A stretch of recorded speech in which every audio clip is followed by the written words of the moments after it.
सुबह की तेज धूप से भरी एक नई सुबह 9:03 AM। राहुल की आंखें हड़बड़ी में खुलती हैं। बिस्तर से उठते ही वह काम की भागदौड़ में रत दिखाई देता है। उसके चेहरे पर तनाव की लकीरें स्पष्ट हैं, जैसे कि एक नए दिन की चुनौतियां उसकी प्रतीक्षा कर रही हैं।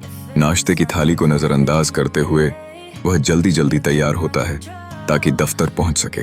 ट्रैफिक में फंसे राहुल का सफर सचमुच कठिन है। घड़ी के पेंडुलम की आवाज पर समय चलता है और राहुल की दुविधा बढ़ती जाती है। जब वह अंततः अपने दफ्तर की पार्किंग में पहुंचता है तब घड़ी में 12:30 बज चुके होते हैं।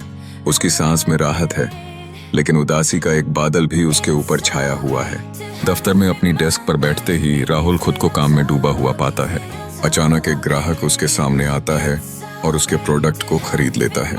इस पल की खुशी उसकी आंखों में चमक लाती है, लेकिन वह इसे लंबे समय तक नहीं थाम पाता। अब उसका ध्यान मोबाइल पर है, जहां इंस्टाग्राम का माहौल उसे फिर से अपनी ओर खींचता है।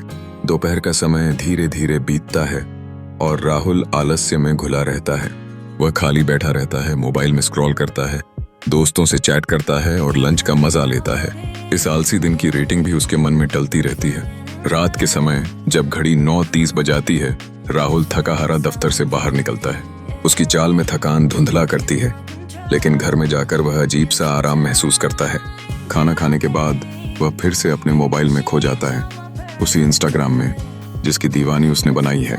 जैसे ही अगली सुबह होती है, कहानी एक बार फिर से दोहराई जाती है। राहुल की रोजमर्रा की दिनचर्या फिर से उसी ऊब और व्यस्तता में फंस जाती है। यह चक्र न टूटने वाला न समाप्त होने वाला है, जो राहुल की अदृश्य धारा को दर्शाता है।